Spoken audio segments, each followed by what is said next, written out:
Hola, bienvenidos a esta sesión. Nuevamente con ustedes el licenciado Chacón en la materia de inserción al derecho de la licenciatura en Administración y Comercialización.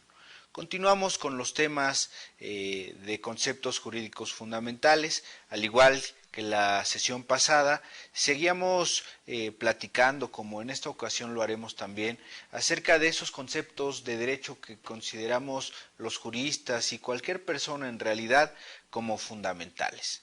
¿Por qué son tan importantes esos conceptos? Porque son mínimos básicos, decíamos la sesión anterior, son mínimos básicos que deben respetarse en todo momento. Incluso hay quienes piensan que en todo régimen jurídico deberán respetarse también esos conceptos jurídicos fundamentales. Continuamos con la siguiente sesión de esta materia y usted ya sabe, nuestro objetivo particular es que el alumno distinga cuáles son las diferentes fuentes del derecho, cuestión que ya hemos abordado, y bueno, por supuesto, atendiendo a los conceptos jurídicos fundamentales que traen como consecuencia esas fuentes de derecho.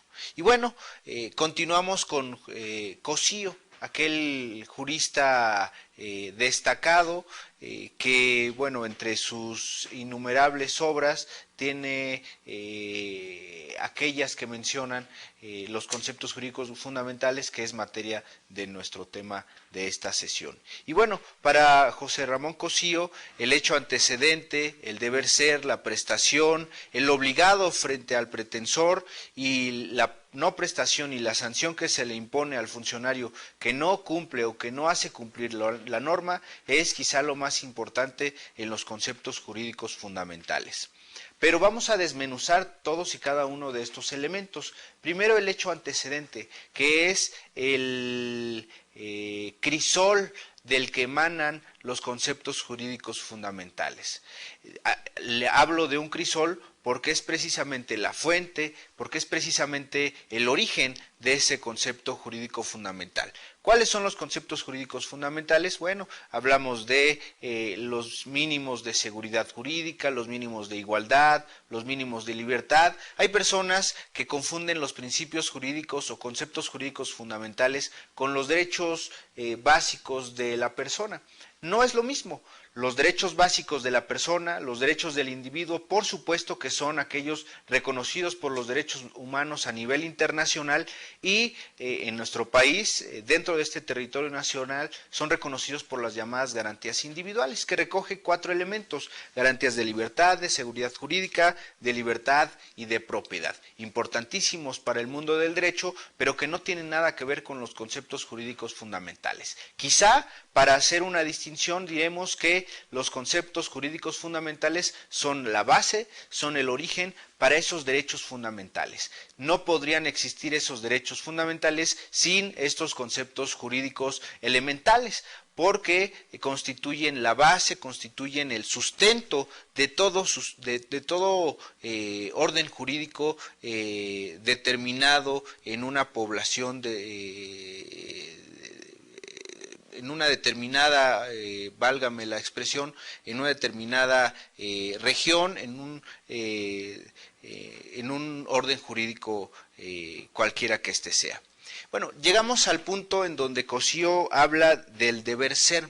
Y aquí deberemos hacer una distinción entre lo que es y lo que deberá ser. El mundo del derecho se trata fundamentalmente acerca de distinguir este tipo de cosas. Una cosa es lo que es, una cosa es lo que pasa y otra cosa bastante diferente es lo que debería ser. El mundo del derecho es un mundo normativo. Busca, al ser una hipótesis, busca una conducta determinada. Espera que la gente se comporte de determinada manera. Por eso se le llama o se le define al derecho como el conjunto de normas jurídicas que regulan la conducta externa de los individuos. Busca una conducta específica, mientras que el mundo, eso es el mundo del deber ser. Todo mundo quisiera que hubiera armonía, todo mundo quisiera que las leyes se respetaran. Otra cosa es lo que es, muchas veces no pasa. Igual a nosotros mismos nos ha sucedido que haya personas cerca de nosotros o incluso vulnerando derechos propios, que no cumple esas normas jurídicas y en consecuencia crea ciertas afectaciones. El mundo del deber ser para Cossío forma parte de los conceptos jurídicos fundamentales porque es lo que busca la norma jurídica, es la hipótesis normativa. Queremos que la gente se comporte de determinada manera, no es una imposición arbitraria, es una imposición en base o con apoyo a su objetivo. ¿Cuál es su objetivo? Por supuesto que alcanzar el bien común. Si todos los demás están bien, en consecuencia directa nosotros también lo vamos a estar. Si todos los demás ven satisfechas sus necesidades más apremiantes, pues seguramente nosotros también. Es un poco de abundancia, es un poco de la cultura europea. Hay que hacer las cosas no por un beneficio personal, sino en primera instancia por un beneficio común. La Unión Europea tiene ese fundamento y ya en consecuencia, al estar todos los demás bien, por supuesto que nosotros como individuos también lo vamos a estar. Si nosotros respetamos el orden jurídico, la esfera jurídica de las demás personas, en consecuencia los demás también deberán respetarla. Ese orden jurídico que debe imperar en todo sistema es importantísimo para los conceptos jurídicos fundamentales. Y bueno, algo importantísimo que señala Cossío es la prestación. ¿Qué es la prestación? Pues es normalmente lo que se exige. Hagamos una distinción. Cuando hablamos de una prestación en una demanda, cuando una persona siente vulnerada su esfera jurídica, siente afectada porque se le cometió un delito, o en materia civil porque no se le ha respetado un derecho o se ha abusado de un derecho específico, bueno, tiene el derecho de acción, que es ir a los tribunales, a los juzgados y demandar. Lo que va a demandar, lo que está demandando es precisamente la pretensión, las pretensiones, lo que está buscando. Y bueno, en consecuencia, se le tendrá que notificar a la contraparte y la otra parte tendrá que contestar esa demanda u oponer una resistencia. A toda acción le corresponde una acepción de esa forma, que es la forma o la manera en que se puede combatir esa acción que se está intentando. Y bueno, ¿qué es la pretensión o la prestación? Pues es lo que se pide, el derecho de pedir, quizá es el derecho de accionar. Cuando una persona ve vulnerada su esfera jurídica, tiene el derecho de hacer valer sus prerrogativas, tiene la posibilidad de hacer valer sus derechos y en consecuencia pues pone en marcha la maquinaria jurisdiccional del Estado para que un órgano heterocompositivo. ¿Qué es eso de órgano heterocompositivo? Cuando un tercero imparcial, digamos en un estado de superioridad, resuelve una controversia entre dos personas que se encuentran en un plano inferior, al mismo nivel, pero en un plano inferior, y entonces se toma una determinación de si este o este tienen la razón. Ese es el derecho de accionar, es el derecho de pretender, es el derecho de ejercitar las prerrogativas y las facultades y por supuesto que los derechos que nosotros tenemos como ciudadanos. Y bueno, otro punto del que habla Cossío es precisamente el que alguien se encuentre obligado frente a alguien pretensor. ¿Qué es eso? En todo juicio, en toda controversia siempre hay dos personas. Hay algo que llamamos litis, que es latín, que significa controversia, que significa pugna, que significa conflicto. ¿Qué es la litis? Lo llamamos el conflicto calificado por la pretensión de una de las partes, parte actora normalmente, parte demandante, parte pretensora, y la resistencia de la otra. Siempre en todo juicio vamos a entender a dos personas. Uno, la parte actora. Ponemos un versus, que significa contra, parte demandada. La parte actora, como dice su lámina, es el pretensor y hay alguien que se encuentra obligado, que será, cuando lleguemos a juicio, la parte demandada a la que se le está requiriendo esa prestación. Esta se le llama una trilogía procesal, porque está la parte actora, está la parte demandada y por aquí o por arriba se encuentra el juez. Si quisiéramos hacer una pirámide, hasta arriba se encuentra un juez, un tercero imparcial que resuelve la controversia obligando a cualquiera de estas dos partes, parte actora o parte demandada. Y a eso se refiere Cosío al decir el pretensor y el obligado frente a ese derecho. Siempre hay alguien al que le podemos exigir, pero para que le podamos exigir debe haberse establecido en un convenio, en un contrato o en una ley. Mientras no haya sido así, es difícil que podamos requerir a alguien. Eso no quiere decir que no podamos hacerlo. Seguramente sí lo vamos a poder hacer, que es el derecho de pretender la prestación de la que hablábamos hace un momento. Pero de ahí a que nos haga caso el tribunal, de ahí a que podamos ganar el juicio, se antoja bastante complicado. Si no tenemos un sustento jurídico bastante suficiente para poder hacerlo. Y bueno, hablamos también de la sanción a cargo de un funcionario obligado por la comunidad pretensora. ¿Qué es todo eso? Pues es precisamente el tercero imparcial, el juez, que va a poner orden, que va a decidir acerca de las prestaciones y de la resistencia de la otra parte. Uno que quiere algo, que está demandando algo, alguien que resiste, alguien que niega el derecho de esta persona, y entonces ahí se crea la litis, se crea la controversia, y esa controversia es resuelta por un tercero imparcial que se le llama juez, árbitro en algunos otros procedimientos, que resolverá de forma definitiva la controversia. Además tenemos la posibilidad de irnos a otra instancia en una apelación o en el juicio de amparo, pero esas son otras cosas. Continuando con estos conceptos jurídicos fundamentales, diremos simplemente que Cosío, para Cosío le es muy importante el llamado deber ser, lo que busca esa hipótesis normativa, que es una conducta determinada, la prestación, el obligado y alguien que resuelve esa controversia. En los conceptos jurídicos fundamentales es de vital importancia la aparición de estos tres elementos. Rafael Rojina Villegas, por su lado, hablando de los conceptos jurídicos fundamentales, nos refiere el supuesto jurídico. ¿Qué es el supuesto jurídico? Algunos lo relacionan con la hipótesis normativa. Pero bueno, nos habla también de las consecuencias de derecho.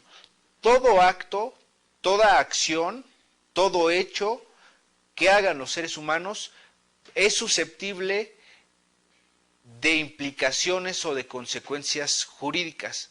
Cualquier situación, salir y tomar un taxi, salir y comprar comida, salir y pagar un boleto para un espectáculo, todo eso tiene consecuencias de derecho, todo tiene implicaciones jurídicas y a veces las consecuencias son deseadas y a veces no son deseadas. Eso es un poco de lo que hablábamos la sesión pasada del hecho y el acto jurídico.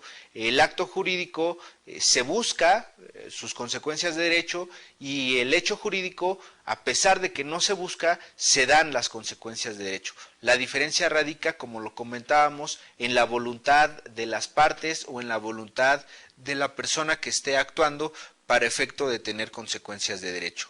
Y bueno, entramos otra vez al mundo del deber ser. También Rojina Villegas nos habla de este mundo del deber ser, que bueno, no es más que lo deseable, no es más que lo que busca la hipótesis normativa, que los seres humanos vivamos en armonía, que los seres humanos respetemos nuestra esfera jurídica. Hay un dicho popular que seguramente ustedes lo han escuchado, todos lo hemos escuchado, de que nuestro derecho termina cuando empieza el derecho de los demás. Nosotros podemos ejercer los derechos que tenemos por el simple hecho de ser seres humanos o por estar en una condición jurídica determinada.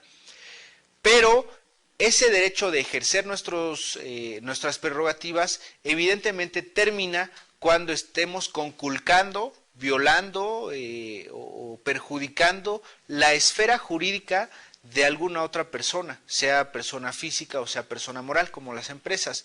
Y bueno, para Rojina Villegas el mundo del ser es de sustancial importancia en un concepto jurídico fundamentales, que bueno, ya lo hemos dicho, son los mínimos legales para poder obrar en el mundo del derecho. Y bueno, los sujetos del derecho son aquellas personas que intervienen directamente en la relación jurídica.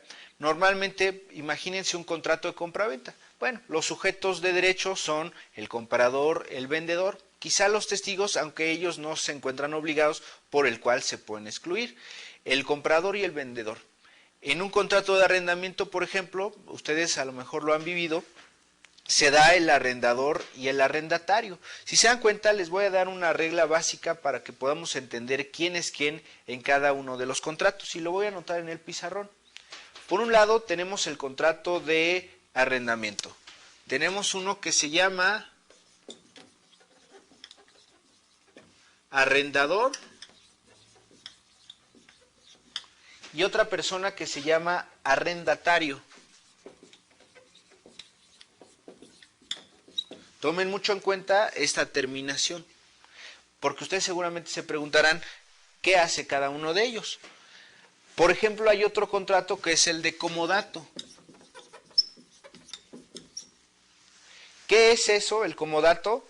A diferencia del arrendamiento, en donde este arrendador es el dueño o poseedor de un bien inmueble, concede el uso y disfrute a cambio de una cantidad de dinero, lo que es la renta, el uso y disfrute de un inmueble a esta persona que se llama arrendatario. Ojo con esta terminación, porque él es el que recibe los beneficios del contrato, o el que tiene o se le concede, en este caso, el uso y el disfrute. También se le concede el uso y el disfrute de un bien inmueble en el caso del comodato, en donde hay una persona que se llama comodante y otra persona que se llama comodatario. Si se dan cuenta, esta terminación normalmente es o se constituye a la persona que recibe los beneficios. Este es el dueño normalmente y este es el que recibe, estos son los que reciben los beneficios de uso y disfrute de ese bien inmueble. Para efecto de distinguir, los sujetos de derecho son el arrendador y el arrendatario, el comodante y el comodatario. ¿Cuál es la diferencia entre el arrendamiento que se paga y el comodato, que normalmente es a título gratuito? Se le presta a una persona un determinado bien inmueble con la obligación por parte del comodatario que la regrese en el momento pactado, o si no se pactó un momento, cuando se lo requiera el comodante, y que la conserve en buenas condiciones. Esa es la única obligación. En cambio, acá se tendrá que pagar una determinada renta. Pero lo que pretendemos explicar en esta ocasión son los sujetos de derecho. Son los que intervienen en la relación jurídica, normalmente en un contrato o buscando un contrato. Puede ser también el gobierno, la relación jurídica entre el gobierno en un plano de supra-subordinación, es decir, en un plano superior, y el gobernado como simple mortal, como siempre digo, en un plano inferior. Esos son los sujetos de derecho: comodante, comodatario, arrendador y arrendatario. Pero si ustedes observan su lámina, encontramos otra cosa que son los objetos de derecho. Y en estos ejemplos lo vamos a encontrar muy fácil, porque en el arrendamiento encontramos muy fácilmente los sujetos de derecho: arrendador y arrendatario. Pero ¿cuál es el objeto de derecho? Tan fácil como el objeto del contrato, que es el uso y disfrute de un bien inmueble. En este caso, el objeto es el bien inmueble que se va a arrendar o el bien inmueble que se va a prestar con la obligación de restituirlo. Y a eso se refieren los objetos de derecho. Dentro de los conceptos jurídicos fundamentales vamos a encontrar siempre los sujetos de derecho y los objetos. El objeto de una compraventa pues podrá ser un bien inmueble o un bien mueble. El objeto en un contrato de donación es precisamente que se transmita la propiedad, sea de una cantidad de dinero o sea de la propiedad de un bien en específico, se le regale. Es como es precisamente una donación, es cuando se transmite a título gratuito normalmente un bien a determinada persona, y en cambio no se podrá recibir una prestación determinada. Y bueno, la relación jurídica constituye, que es el último punto de esta lámina en particular, es precisamente la relación que une al arrendador, al arrendatario y a la cosa.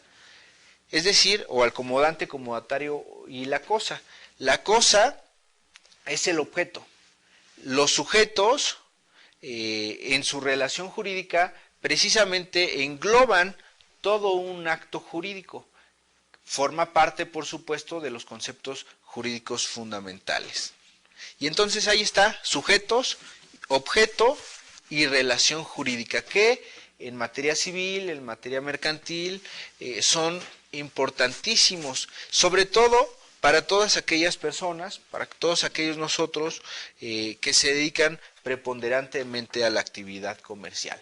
Estos elementos van a encontrarlos de manera muy reiterada en su vida profesional, en su práctica profesional, y se acordarán de estos conceptos jurídicos fundamentales. García Maínez, regresamos un poco con él, y bueno, de entrada advierte la existencia de dos planos esencialmente distintos, que los voy a intentar explicar.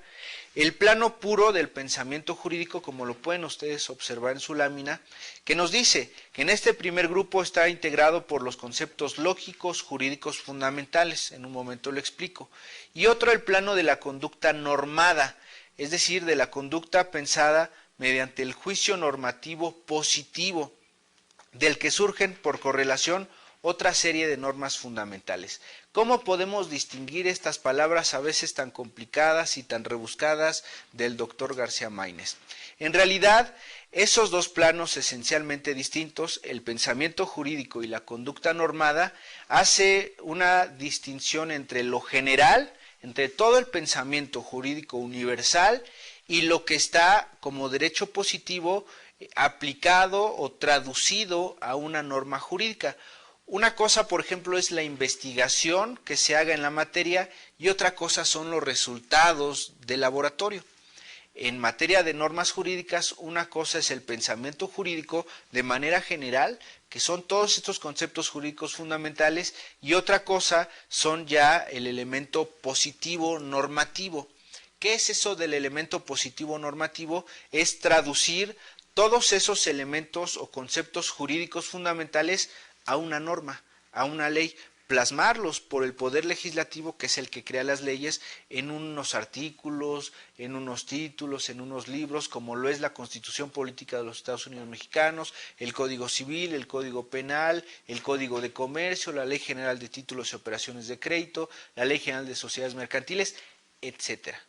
Y precisamente en atención a eso, a esta distinción que hace el doctor García Maínez, hacemos referencia a ese mundo que hemos comentado del ser y el deber ser, en donde lo que busca la norma jurídica es el deber ser, busca una conducta determinada basada o con base en esas normas previamente establecidas que constituyen el derecho jurídico positivo, como bien lo refiere García Maínez.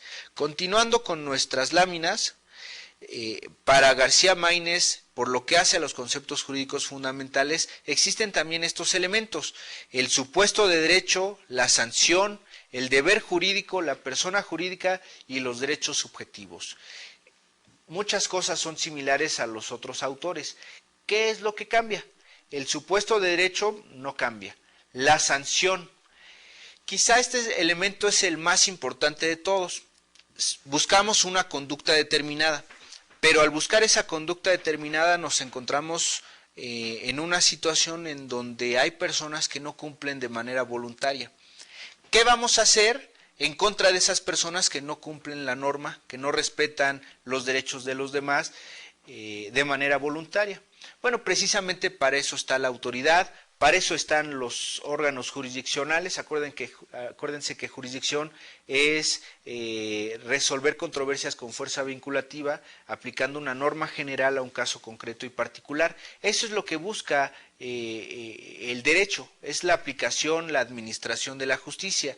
Y por lo que hace a la sanción, quiere decir que si una persona no cumple voluntariamente lo que le toca, lo que le corresponde, podrá ser obligada por parte de la autoridad a cumplir con esa conducta.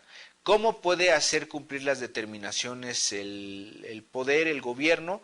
Pues hay algo que se llama medidas de apremio, que pueden ser multas, apercibimientos, que es como una llamada de atención, multas, o incluso llegar hasta un arresto administrativo hasta por 36 horas, en donde tendrá que pagar de alguna manera con prisión preventiva o provisional una falta que haya hecho o una omisión que teniendo que hacer una situación determinada no lo quiso hacer. Y bueno, la sanción es tan importante en un sistema jurídico porque se le llama una ley imperfecta aquella que nos dice una norma específica, una conducta a seguir, pero que no nos dice qué pasa si no lo cumplimos. En nuestro sistema jurídico tenemos muchas normas imperfectas, también tenemos muchas normas perfectas, pero ante esos vacíos legales a veces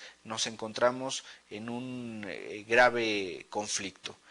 El deber jurídico pues es precisamente el de cumplir y de respetar las normas. La persona jurídica precisamente en la relación que se tiene, en la relación jurídica entre las personas, derecho subjetivo, derecho de las personas, y el derecho objetivo, derecho sobre los bienes.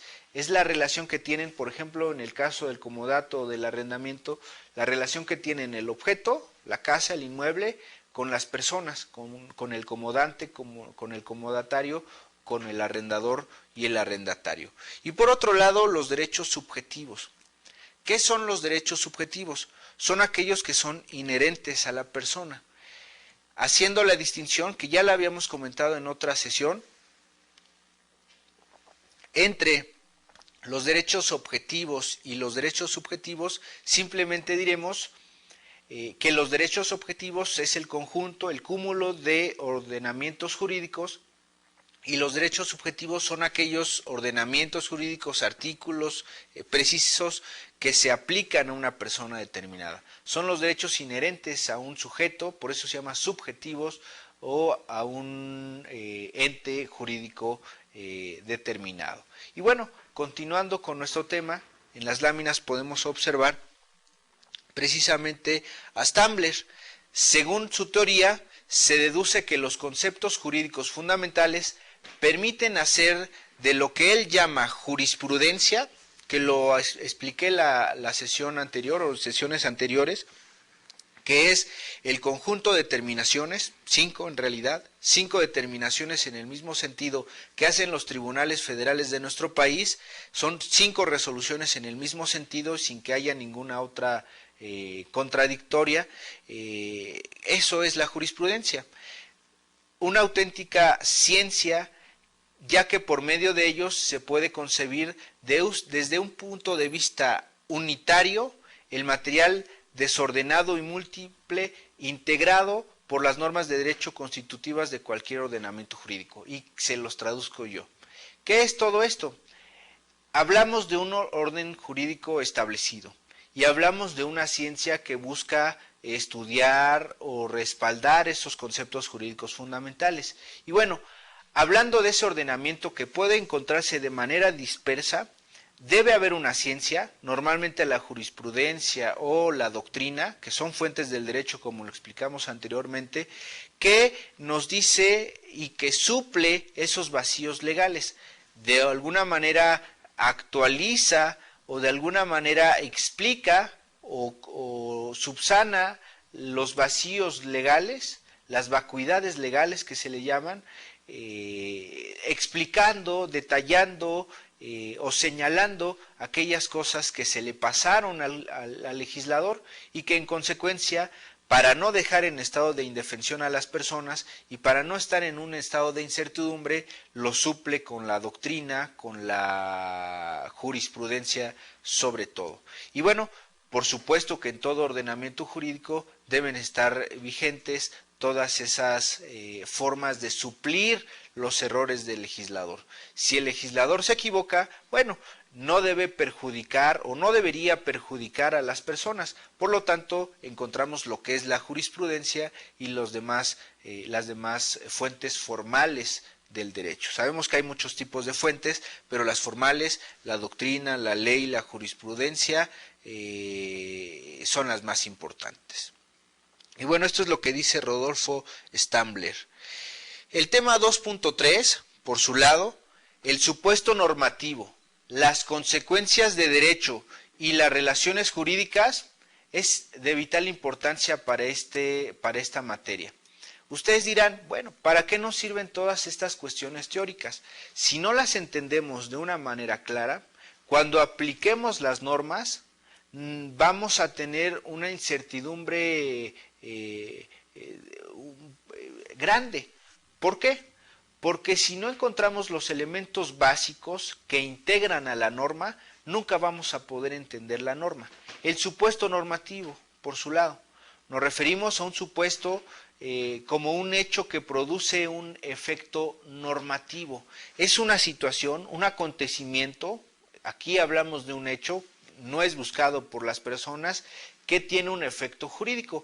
Un huracán no es buscado por alguien, por supuesto, nadie puede provocar un huracán, sin embargo, crea consecuencias de derecho, tiene un efecto jurídico. Y bueno, un hecho es un suceso temporal y espaciadamente localizado que provoca un cambio en lo existente. Y cuando la ley enlaza un acontecer de consecuencias normativos, este hecho se convierte en jurídico. Es decir, entra al mundo, a la esfera del mundo del derecho. Mientras puede estar aislado, mientras puede estar olvidado, pero al actualizarse entra, por supuesto, dentro del mundo del derecho. El supuesto normativo no es más que la conducta deseada por el legislador. Las consecuencias del derecho, buscadas o no, son los efectos claros del cumplimiento o del incumplimiento de la ley, y las relaciones jurídicas, por supuesto, son aquellas actividades que se realizan entre los sujetos de derecho y que normalmente tienen relación con el objeto de la relación jurídica. Y bueno, seguimos con nuestra lámina, y el supuesto es uno de los elementos integrantes de los preceptos de derecho, y su importancia es tal debido a que éste señalará los requisitos que condicionan las facultades y deberes establecidos en el mismo precepto. Es decir, esos elementos del precepto de derecho van a señalar todos aquellos efectos del cumplimiento o del incumplimiento de la norma jurídica. El precepto busca una conducta determinada. La consecuencia, buscada o no, tendrá, por supuesto, sus consecuencias o sus implicaciones jurídicas. Y aquí nosotros, ustedes como empresarios, podrán determinar y podrán elegir entre el cumplimiento voluntario de la norma, que tiene ciertos efectos jurídicos que por supuesto son benéficos, o el incumplimiento, que sus consecuencias son a veces o casi siempre mucho más complicadas. Podemos concluir en la definición de supuesto jurídico realizada por el doctor García Maínez, al referirse como la hipótesis de cuya realización dependen las consecuencias establecidas por la norma. Fíjense, la hipótesis de cuya realización dependen las consecuencias establecidas por la norma. Alguna vez les di un ejemplo: comete el delito de homicidio aquel que priva de la vida a otro. Si nadie priva de la vida a otro, pues nunca se va a actualizar la hipótesis normativa, nunca se va a actualizar la norma, y en consecuencia no habrá delito y nadie podrá ser juzgado, nadie podrá ser lastimado o vulnerado en su esfera jurídica. Y bueno, consecuencias de derecho y relaciones jurídicas. Estas consecuencias de derecho originan en la producción del supuesto, que pueda consistir en lo siguiente. Cuestión por demás interesante: el nacimiento, la transmisión, la modificación y en la extinción de los derechos y de las obligaciones. Todo mundo estamos sujetos a derechos por un lado, y esos derechos van a, por supuesto, a ser acompañados de obligaciones. No puede entenderse un derecho sin una obligación determinada. Y para muestra un ejemplo. Artículo 5º constitucional, cuestión que difícilmente se ve que se vaya a reformar. Nos habla del derecho del trabajo, nos habla de que toda persona tiene derecho a dedicarse a la industria, profesión, comercio o actividad que más le acomode, que más le interese o que más le guste. Eso es un derecho, pero ese derecho no se encuentra solo, se encuentra acompañado por una obligación. ¿Cuál es la obligación? Pues que ese trabajo que desempeñemos, esa actividad que desempeñemos, sea lícita y no afecte o no dañe a terceros. Si no cumplimos con esa obligación de que no afecte o no dañe a terceros, pues no estaremos cumpliendo con ese artículo 5º constitucional y en consecuencia la autoridad podrá sancionarnos merecidamente. Cuando una persona incluso celebra un acto jurídico, un contrato, imagínense de compraventa respecto de algo que está prohibido, imagínense comprar o vender droga, por supuesto que es algo sancionado y penado gravemente por las leyes, pero si alguien celebra un contrato, ese contrato será inexistente porque no es posible celebrar contratos o convenios sobre cuestiones que no son lícitas. Y bueno, por ello necesitamos hablar del nacimiento de la norma o nacimiento del acto jurídico. ¿Cuándo nace? La norma cuando es creada por el legislador. ¿Cuándo nace otro acto jurídico? Normalmente es por medio de un convenio, un contrato, cuando las partes pactan celebrarlo, pactan también las formas y condiciones a las cuales se van a someter, derechos y obligaciones que tendrán que ejercer y que cumplir, y por supuesto ahí es cuando se crea ese acto jurídico, ese derecho y esa obligación. Algunos derechos los traemos ya por el simple hecho de ser humano, otros derechos los tenemos por encontrarnos en determinada situación o contexto, como los derechos laborales. Si una persona no trabaja, bueno, evidentemente no podrá ser sujeto del derecho laboral, de la Ley Federal del Trabajo o de la ley burocrática, Ley Federal de los Trabajadores al Servicio del Estado. Pero ya cuando entra al mundo del derecho, para este caso, cuando consigue un trabajo y empieza a percibir ingresos mediante una actividad subordinada a un patrón, por supuesto que nace ahí el derecho, se encuentra ya en esa relación jurídica. Una cosa es la transmisión, una cosa es el nacimiento, otra cosa es la transmisión. Por ejemplo, en el caso de la compraventa, por ejemplo, en el caso del comodato, una cosa es tener la propiedad de un bien inmueble y otra cosa es pasar, transmitir, como el mismo nombre lo dice, esa propiedad a una diversa persona, moral o persona física. La transmisión de esas obligaciones o de esos derechos es cuestión fundamental de las relaciones jurídicas que hay entre personas o entre gobiernos y personas. La modificación, por lo que hace a la ley, la hacen los mismos órganos legislativos y por lo que hace a las normas jurídicas individualizadas como los contratos, los convenios de los cuales he hecho referencia, por supuesto que es ante la voluntad de las leyes. ¿Cuál es la diferencia entre una ley y un convenio? Las dos crean derechos y obligaciones. La ley es impuesta por un órgano del Estado, mientras que los contratos, los convenios pueden ser hechos por particulares, personas que uno siendo el vendedor, otro siendo el comprador, uno el arrendador, otro el arrendatario, uno el comodante y otro el comodatario, pactan, celebran un contrato para otorgar el goce y disfrute de ese bien inmueble. Y la modificación implica que ante un contrato que hicieron, al no estar ya de acuerdo y al pactarlo voluntariamente, ambos convienen en modificar en alguno de sus puntos, en alguna de sus cláusulas o hacer algo que se llama novación, quitar ese contrato para hacer uno nuevo casi con los mismos elementos. Es lo que se llama novación del contrato. Y por otro lado tenemos la extinción de esos derechos y de esas obligaciones. ¿Cuándo se terminan los derechos? Por ejemplo, el derecho de una persona que tiene a percibir alimentos termina a la mayoría de edad, por ejemplo. O termina cuando, si sigue estudiando, termina sus estudios y se encuentra en una edad más o menos aceptable. O incluso puede ser que a pesar de tener 40 años, una persona tenga el derecho de seguir percibiendo alimentos. Y ustedes me dirán, oye, una persona de 40 años con derecho a percibir alimentos, ¿cómo puede ser posible? Pero la verdad es que sí, se da en los casos de aquellas personas que se encuentran en un estado de interdicción.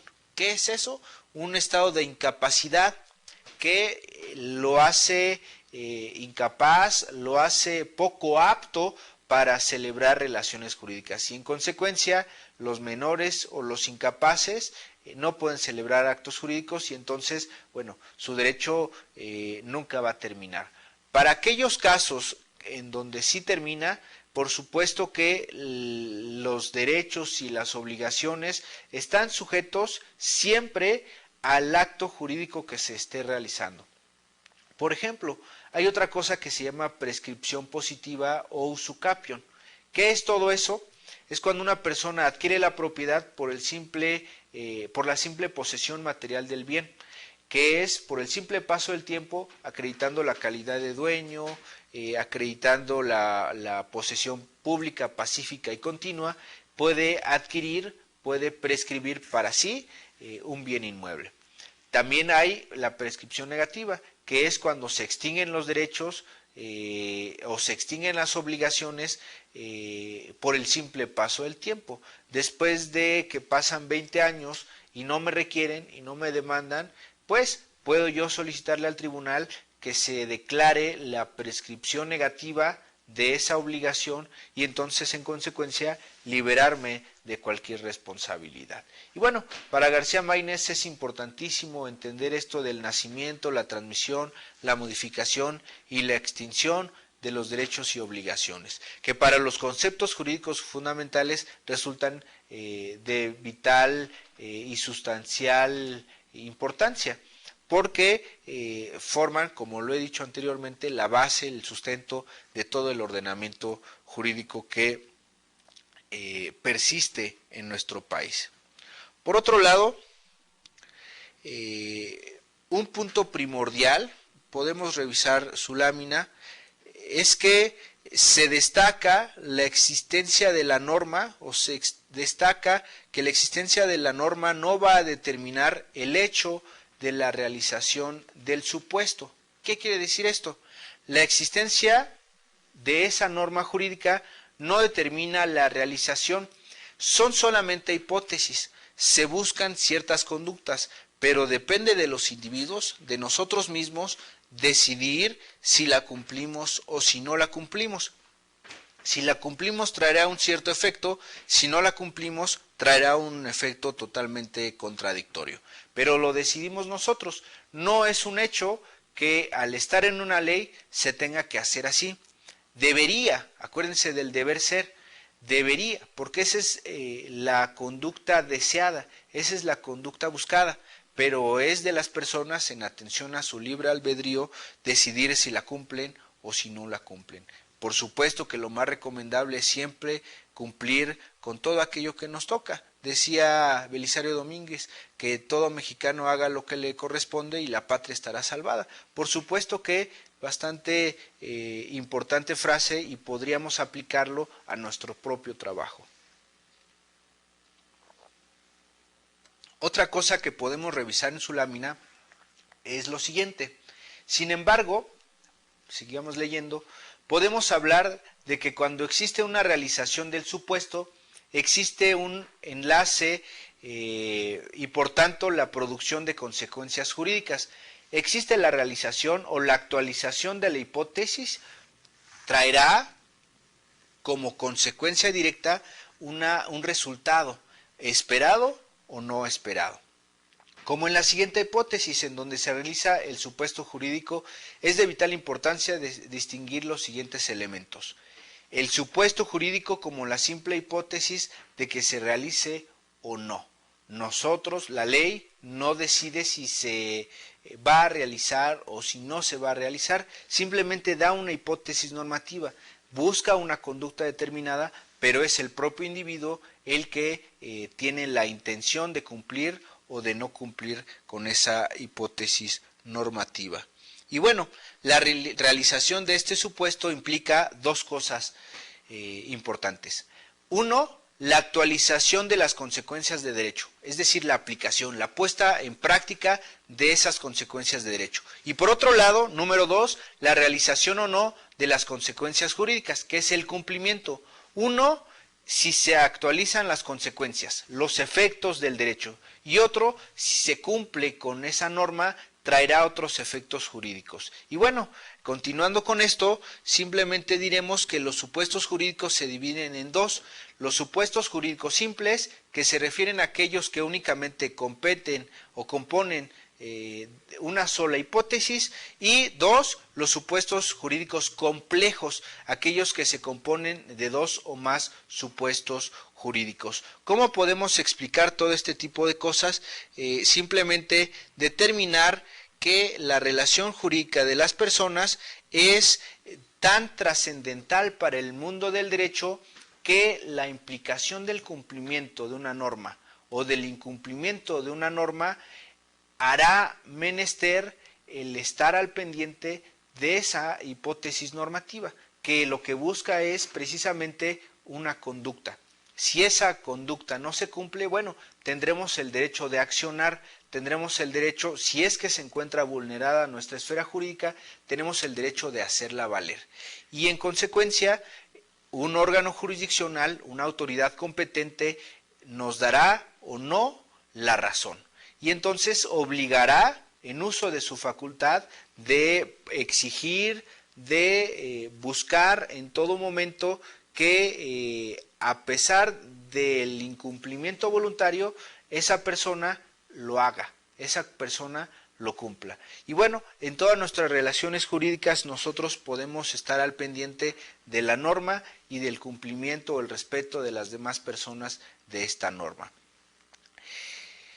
Para finalizar este tema, hablando de los conceptos jurídicos fundamentales, hablando de las fuentes del derecho, solamente comentar una cosa. Cuando nosotros nos encontremos actualizando una hipótesis normativa, es decir, cuando nosotros nos encontremos en la vida diaria, en la vida real, en nuestra práctica profesional, cuando nos encontremos ante una situación de derecho, pensemos en las consecuencias jurídicas que esa acción o que esa omisión puede acarrearnos. Si no cumplimos, ¿qué va a pasar? Si cumplimos, ¿cuál será la consecuencia? Y por supuesto que debemos estar muy atentos como empresarios, como personas, como licenciados, profesionistas en esta carrera de administración y comercialización, estemos muy atentos a la norma. La norma puede cambiar, la norma puede iniciarse, la norma puede modificarse o la norma puede extinguirse. Es necesario estar al pendiente de todos esos tipos de modificaciones. Simplemente para terminar, solamente diré que quiero invitarlos a que sigan repasando sus apuntes. He recomendado algunos materiales como el libro de Introducción al Estudio del Derecho de Eduardo García Maínez. Lean el Código Civil, lean el Código de Procedimientos Civiles. Para aquellas empresas está la Ley General de Sociedades Mercantiles. Para lo que hace a los títulos de créditos, cheque, pagaré, letra de cambio, encontramos la Ley General de Títulos y Operaciones de Crédito, que nos señalan cuáles son los derechos, cuáles son las obligaciones y cuáles son las modalidades. Como administradores, como aquellas personas que se dedican a la comercialización de bienes, es evidente, es fundamental que tengamos el conocimiento, la noción de este tipo de cosas. No necesitan ser abogados para saber, simplemente necesitan buscar, necesitan localizar esos elementos para que podamos en consecuencia realizar todos los actos jurídicos conforme a derecho y por supuesto generar las consecuencias jurídicas deseadas, que es que nuestra empresa, que es que nuestro negocio marche de la mejor manera. No me queda más que agradecerles su atención, los invito a que nos veamos en la próxima sesión, por ahí les dejaré algunas actividades que tendrán que realizar y bueno, nos vemos la próxima sesión. Gracias.